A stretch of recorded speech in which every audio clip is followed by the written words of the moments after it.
오늘 말씀의 제목은 위기에 처한 환경과 신앙이라는 말씀의 제목으로 함께 은혜 나누도록 하겠습니다. 전 세계가 가뭄과 또 폭염과 산불, 홍수 등으로 극단적인 날씨가 계속해서 이어졌습니다. 많은 문제가 경고해 왔던 기후재앙이 이제 본격적으로 시작된 것입니다.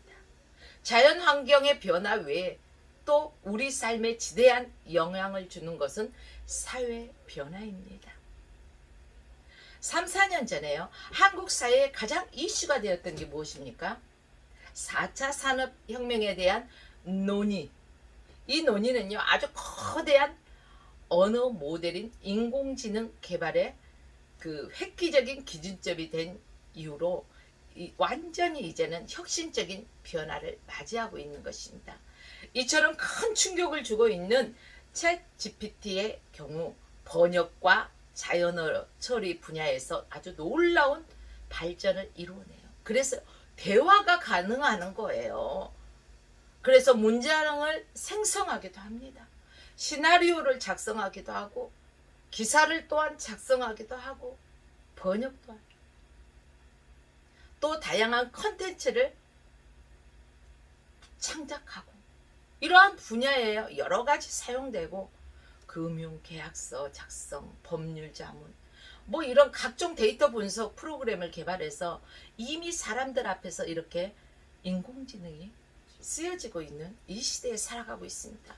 요즘 인공지능이 만든 다양한 앱을 적재적소에 배치되고 활용할 줄 아는 사람이 최고 인기 높은 사람이라는 것입니다. 미국의 이야기이긴 합니다만 앞으로 우리 사회도 인공지능을 잘 활용할 줄 아는 사람과 인공지능을 활용할 줄 모르는 사람의 그 삶의 방식이 많이 다르다는 것입니다. 쉽게 말해서 간단하게 우리가 요즘 카페를 가더라도 음식점을 가더라도 옛날 같으면 종업원이요 메뉴판을 가져와서 주문을 받죠. 그러나 요즘은 어떻습니까? 기계에서 본인들이 카오스 기계에서 다 자기들이 주문하는 것을 볼 수가 있어요. 이것에 능숙하지 않는 사람은요, 솔직히 뭘 주문해서 먹는다는 것 자체도 참 어렵죠. 여러분, 기후위기로 인한 자연의 변화와 인공지능에 의한 사회적 변화 그리고 정치 경제의 난맥은 우리 신앙생활에도 아주 큰 영향을 주고 또 교회와 목교와 선교에도 새로운 변화를 요구하고 있다는 것입니다. 교회는요 점점 왜소되고 있어요. 고령화되어 가고 있다는 것입니다. 우리나라는 급속도로 고령화가 되고 있죠. 장기적인 경제 침체는 한국 교회 생존과 유지에도 무슨 불이 들어왔어요? 빨간 불이 들어오고 있습니다. 교회에 대한 사회의 조롱과 혐오적인 시선은요, 복음 선포와 하나님 나라 선교에 아주 큰 지장을 초래하고 있기도 합니다. 그래서 저는 오늘 우리가 처한 환경에서 다시금 우리의 신앙을 점검하고 살펴보고자 합니다. 여러분, 누가 하나님의 백성입니까? 누가 하나님의 백성입니까? 오늘 우리가 함께 읽은 요나서는 여러분이 너무 잘 알고 있는 그런 이야기입니다. 요나는 어릴 적부터 들어왔던 성경 이야기에 빠짐없이 등장한 인물이기 때문에 아마 어릴 적에 교회에 나왔던 사람들도요, 이 요나에 대해서는 알 것입니다. 요나 하면 무엇이 생각나십니까, 여러분? 고래 뱃속에 들어간 거, 이게 가장 먼저 떠오르지 않습니까? 보편적인 사람이 그렇습니다. 그러나요, 요나서가 실제 전하고 있는 메시지는 기존의 습관으로 굳어져 버린 우리의 신념과 고정관념을 완전히 깨뜨려 버린다는 사실입니다. 우선 애언자로 부름받은 요나의 행동을 자세하게 한번 살펴보십시오. 좀 이상하지 않습니까? 예언자 요나는 하나님으로부터 전형적인 예언자의 사명을 받았습니다.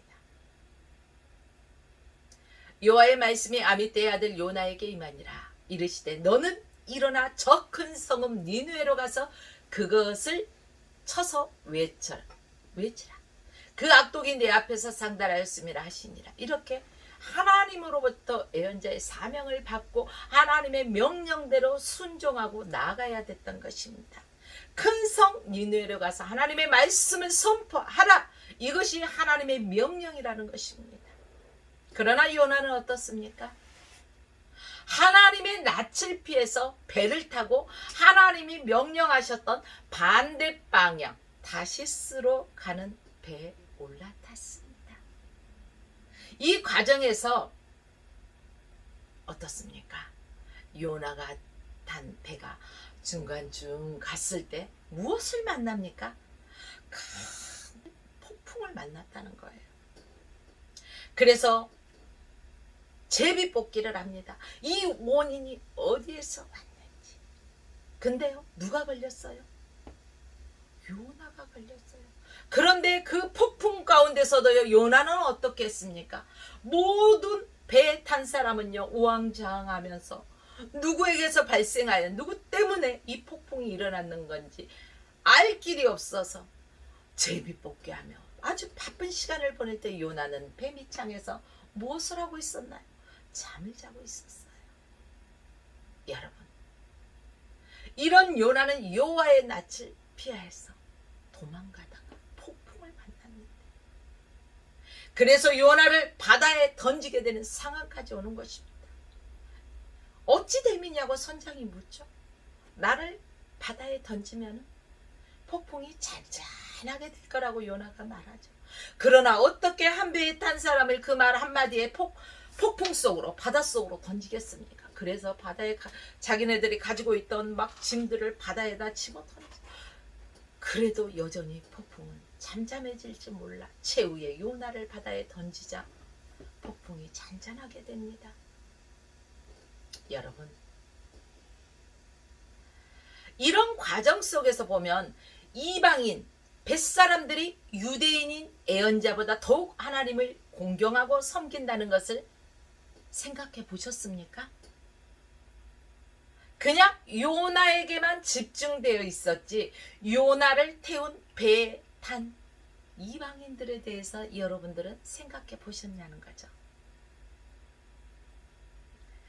1장 16절 말씀을 보니까요, 그 사람들이 여호와를 크게 두려워하여 여호와께 제물을 드리고 소원을 하였다고 말씀에 기록되어 있습니다.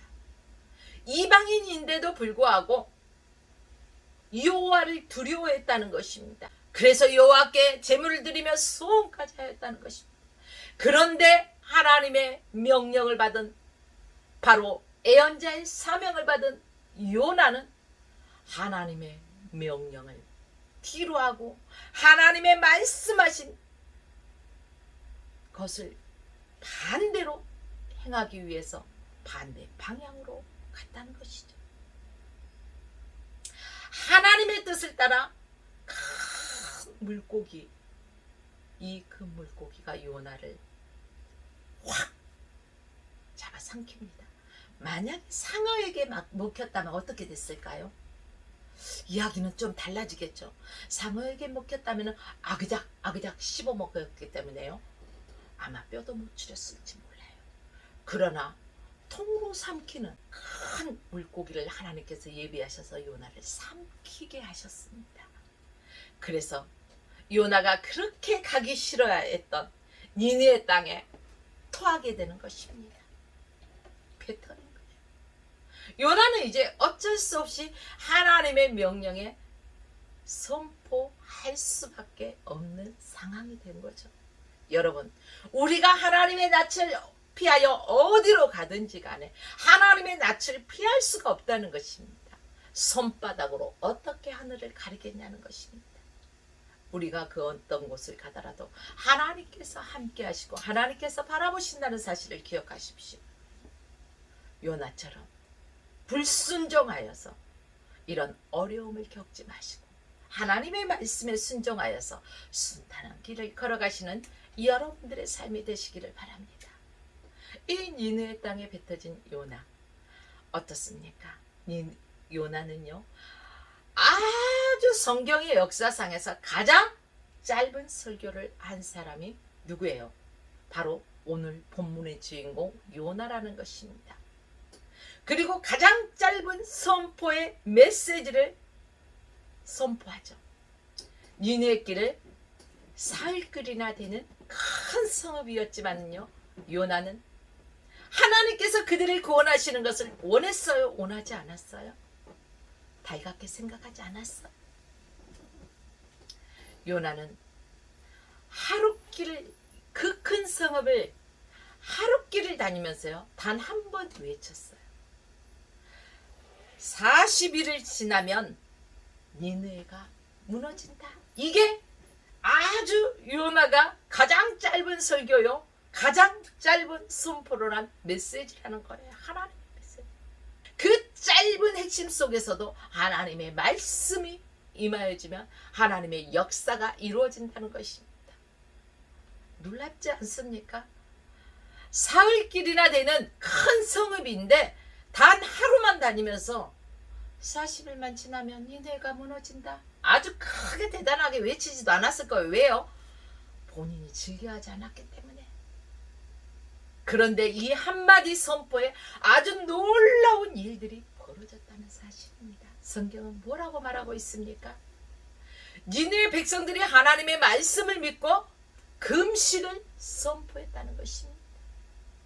그들 가운데 가장 높은 사람부터 가장 낮은 사람에 이르기까지 굵은 베옷을 입었다는 것입니다. 이 소문이 니느웨 왕에게 전해졌습니다. 니느웨 왕도요, 왕의 보좌에서 일어나서 왕의 조복을 벗고 굵은 베옷을 입고요, 잿더미에 앉았습니다. 그리고 왕이 그 대신으로 더불어서 조서를 내리고요, 니느웨에 선포하게 되는 것입니다. 사람이나 짐승이나 소떼나 양떼나 그 어떤 것도 입에 아무것도 대지 말라는 것입니다. 심지어 물도 먹지 말라는 것입니다. 그리고 사람이든 짐승이든 다 굵은 배를 입고 여호와께 부르짖으라는 것입니다. 각기 악한 길에서, 악한 길과 손으로 행하던 그 악한 강포에서 떠나라는 것입니다. 내가 말한 악한 것들, 내 손으로 행한 악한 행동들, 아주 강포한 행악한 것들, 이 모든 것에서 철저하게 하나님 앞에서 회개하라는 것입니다. 하나님 앞에 부르짖으라는 것은 하나님 앞에 철저하게 회개하라는 것입니다. 왜 그렇습니까?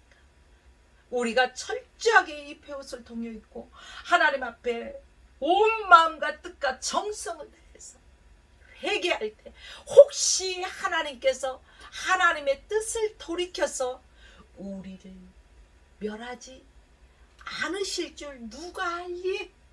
그러니까 너희들은 먹지도 마시지도 말고 굵은 베옷을 입고 하나님 앞에 힘써 부르짖으라는 것입니다. 즉각적이면서도 아주 일사천리하게 전체적인 회개 운동이 일어난 것입니다. 여러분, 우리나라도 어떻습니까? 하나님 앞에 이런 즉각적인, 우리나라의 모든 그리스도인들도 회개 운동이 일어나야 될 것입니다. 미스바로 모이듯이 다시금 하나님 앞에서 우리가 부르짖으면서 힘써 여호와 앞에 회개하고 하나님의 말씀으로 다시 돌아올 수 있는 우리 그리스도인이 되어야 할 것입니다. 이렇게 니느웨 백성들이 왕부터 어린아이까지 짐승까지도 다 금식을 하고 하나님 앞에 회개운동이 일어났을 때 그 결과 어떻게 되었습니까? 하나님이 그들의 행한 것, 곧 악한 길에서 떠난 것을 하나님께서요 감찰하셨다는 것입니다. 하나님께서 보셨다는 것입니다. 그들의 마음의 중심을 보셨다는 거예요. 그리고 하나님께서 그들을 멸하려 했던 그 뜻을 돌이키시고 그들에게 내리려던 재앙을 내리지 않았습니다. 원래 예언자는 하나님의 메시지를 전달하는 일에 매우 열성적인 예언자들입니다. 예를 들어 이사야를 볼까요?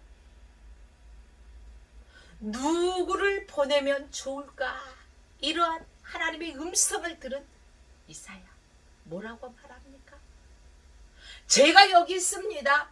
저를 보내세요. 저를 보내주세요. 여러분, 오늘날도 하나님께서 하나님의 일할 사람들을, 하나님의 심부름꾼들을 찾고 계십니다. 그러나 우리가 세상 것을 듣느니라고 하나님의 그 세미한 음성을 듣지 못할 때가 얼마나 많이 있습니까? 설상가상 하나님의 말씀을 들었다 할지라도 내 안에 즐거움을 쫓아 행하느라 하나님의 말씀을 뒤로 해버릴 때가 얼마나 많이 있습니까? 여러분들이요, 우리 또한 니네 백성이 회개하였듯이 회개운동이 일어나야 할 것입니다. 그리고 하나님이 말씀하시면 주여 내가 여기 있습니다. 내 입에 할 말을 넣어주시고 나를 보내주소서라고 우리는 준비된 자의 모습으로 살아가야 할 것입니다. 하나님께서 말씀하실 때 우리는 즉각적인 응답의 반응이 있어야 된다는 것입니다. 그런데 이사야와 반대로 요나는 어떻습니까? 이런 전통을 뒤집어 버리죠. 하나님의 말씀을 거역하죠.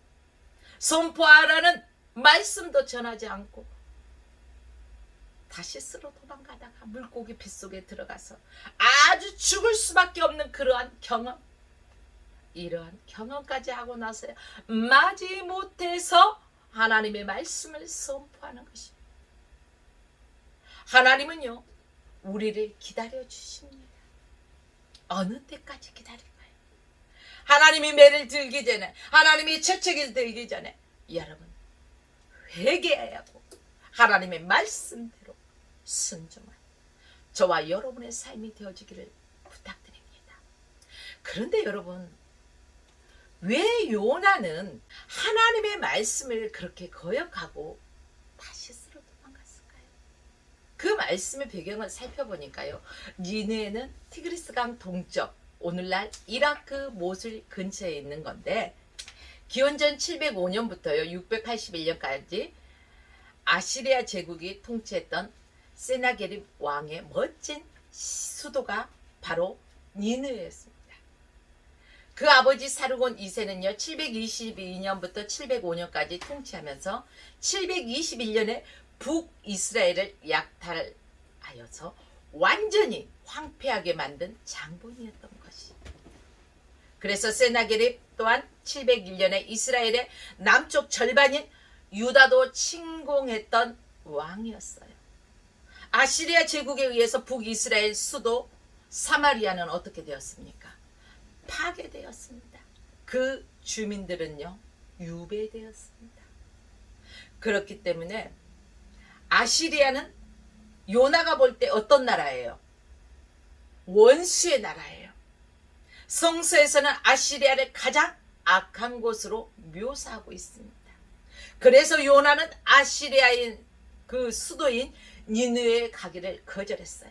내가 혹시 하나님의 명령대로 선포했을 때 하나님께서 그들 뜻을 돌이켜서 그들을 용서하시면 어떡하지? 그걸 원치 않았던 것 같아요. 그러나 내 마음속에 아무리 미움의 대상이 있다 할지라도 하나님의 용서하라면, 하나님이 그에게 가서 말씀을 전하라면 우리는 하나님의 말씀에 의지해서 나가야 된다는 것입니다. 그러나 요나는 자기의 뜻이 앞서 있기 때문에 하나님의 그 명령을 거역했다는 것입니다. 그런데 오늘 요나서를 보면 니느웨가요 그 악의 하신처럼 보여요, 안 보여요? 가장 악한 곳으로 묘사되어 있고 또 어떻다고 했어요? 남쪽 절반인 유다도 침공했었다고 했죠. 북이스라엘도 약탈했다고 했죠. 그런데 오늘 우리가 읽은 본문을 보니까 어때요? 정말 악의 화신 같습니까? 근데 놀랍게 요나에서 니느웨는요, 하나님께 순종하는 모습을 보입니다. 믿기 어렵잖아요. 그렇게 악하게 평가되고 있던 니느웨 그 성읍, 왕부터 모든 백성, 심지어 짐승까지도 먹지도 마시지도 아니하고 굵은 베옷을 입고 하나님 앞에 부르짖어서 하나님의 긍휼하심을 바랬다는 것입니다. 이건 하나님을 믿지 않는다면, 하나님을 의지하지 않는다면 어떻게 이런 일이 일어날 수가 있겠습니까? 정말 믿기 힘든 상황이요. 이 성경의 파노라마처럼 우리에게 보여주고 있다는 것입니다. 요나서의 이야기의 가장 놀라운 부분이 바로 저는 여기 같습니다. 믿었던 예언자의 불순종, 또 비신앙으로만 보였던 니느웨 백성들, 그들이 하나님의 말씀을 믿지 않았다면 어떻게 하나님 앞에 부르짖었겠냐는 거예요. 어떻게 왕의 저복을 벗고 굵은 베옷을 입고 잿더미에 앉겠냐는 거예요. 어떻게 왕이 조서를 내려서 선포하겠냐는 거예요. 먹지도 마시지도 말라고. 여러분, 여기에 놀라운 비밀은 그들이 하나님을 믿었기 때문에, 하나님의 말씀을 믿었기 때문에 순종했다는 것입니다. 요나서는 우리에게 묻고 있습니다. 과연 누가 진정한 하나님의 백성인가? 우리 사람들은요, 지금 눈앞에 펼쳐지는 현현들만 보고 평가할 때가 얼마나 많이 있습니까? 아마 그것 때문에 요나도 니느웨에 가서 외치는 것을 싫어했지 않습니까? 그러나 하나님은 그들을 사랑하셨기 때문에 그들을 구원코자 가서 선포하게 하신 것이었습니다. 누가 하나님의 백성이냐는 거예요. 하나님의 말씀에 순종하는 자가 맞습니까? 하나님의 말씀을 거역하는 자가 맞습니까? 전 여러분들에게 묻고 싶습니다. 신앙인의 불신앙과 비신앙인의 신앙, 오늘 제가 말씀드리고자 하는 부분이 바로 이것입니다. 그동안 한국 개신교 모든 교회 출석을 근거로 해서요, 신앙인과 비신앙인을 나눴습니다. 요나가 혈연과 종족, 국가를 중심으로 하나님의 선택된 백성과 이방인을 나눈 것처럼 말입니다. 그런데 하나님의 높고 하늘보다 높고 바다보다 깊고 우주보다 넓은 그 하나님의 깊으신 뜻, 하나님의 사랑을 받을 대상에서 제외되는 존재는 그 누구도 없다는 것입니다. 그래서 어떤 사람이든 간에 너는 안 돼. 아니요, 잘못된 생각입니다. 계속해서 우리는 복음을, 하나님 나라를 선포해야 한다는 것입니다. 누가 니느웨 백성들처럼 회개하고 죽게 돌아올지 누가 알겠어요? 여러분들이 그 사람의 마음을 압니까? 그 사람의 심령을 압니까? 하나님이 역사하시기 때문에, 언제 어느 때 하나님의 역사가 이루어질지 모르기 때문에 우리는 때를 얻든지 못 얻든지 날마다 복음을 들고 나가야 된다는 것입니다. 여러분, 요나서에서 들리는 마지막 부분, 요나서 4장 10절과 11절 말씀을 보니까요, 이렇게 기록되어 있습니다. 내가 수고도 아니하였고 배양도 아니하였고 하룻밤에 났다가 하룻밤에 망한 이 박농쿨을 내가 겪거든. 요나가 하룻길을 가면서 외쳤다고 했잖아요. 40일이 지나면 이 성읍이 망할 것이다, 멸망할 것이라고 외쳤어요. 그리고는요, 이렇게 턱 꼬이고 요렇게 했다고는 성경에 안 나왔어요. 아마 제가 생각할 때는 아마 그렇게 우리 생각하듯이 턱 꼬이고 생각하지 않았을까 싶기도 하고, 그런데 요나가 박농쿨 아래서 그들이 어떻게 되는가를 보면서 쉬고 있었잖아요. 그런데 하나님께서요, 그 박농쿨을 아침에 해가 뜰 때 쫙 마르게 하셨어요. 아유, 그러니까 요나 입에서 뭐가 나왔어요? 불평이 나왔어요. 그러기 때문에 하나님께서 하룻밤에 났다가 하룻밤에 없어진 이 박농쿨, 네가 심었니? 배양도 안 했잖아. 그런데도 너는 이 박농쿨을 아끼잖아. 하물며 이 큰 성읍 니느웨는 좌우를 분별하지 못하는 자가 얼마나 될까요? 12만여 명이 되고 육축도 많이 있다는 것입니다. 12만여 명, 엄청난 숫자예요. 거기에다 육축까지요. 그런데 하나님께서 이들을 아끼지 않아야 되겠습니까? 아껴야 되겠습니까? 하나님께서 아끼시는 것이 합당하다는 것입니다. 그래서요 11절에 이렇게 기록됐습니다. 하물며 이 큰 성읍 니느웨는 좌우를 분별치 못하는 자가 12만여 명이요. 육축도 많으니 내가 아끼는 것이 합당치 아니하냐. 이렇게 요나에게 말씀하십니다. 요나서는 우리가 그동안 신앙인과 비신앙인을 나누고 구별했던 모든 기준에 대해서 다시 한번 우리에게 성찰할 수 있도록 주신 말씀입니다. 요나서는 놀랍게 신앙인의 불신앙과 또 비신앙인의 신앙을 보여주고 있습니다. 하나님을 믿는 사람들에게 기대되는 말이죠. 하나님을 믿는 사람들에게는 하나님의 믿는 사람들에게 기대되는 말이나 행동이 오히려 신앙인이 아닌 비신앙인들에게 나타나고 있다는 것입니다. 여러분, 오늘날 한국 개신교회가 하나님의 백성으로 존중받지 못하고 거룩한 영의 능력을 보이지 못하는 이유가 어디 있을까요? 바로 신앙인 듯 보입니다. 교회로 왔다 갔다 합니다. 그러나 그 안에 참된 신앙, 하나님과 동행하지 않는 사람이 많다는 거예요. 겉모습은 신앙인처럼 보이지만 하나님의 말씀에 불순종하는 비신앙적인 그러한 사람이 너무 많다는 것입니다. 하나님을 제대로 믿지도 않으면서 비신앙이나 다른 종교인들을 배제하고 무시하는 행동을 하기 때문에 한국 개신교가 어떻습니까? 왕따가 되지 않습니까? 참 신앙이란 무엇이라고 생각하십니까, 여러분? 참 신앙이란 예수님을 의지하여서 예수님의 삶과 가르침을 따라가는 거예요. 우리의 롤 모델이 누가 되어야 됩니까? 어느 목사님, 장로님, 집사님, 권사님이 아니라는 거예요. 나의 삶의 롤 모델은 예수 그리스도.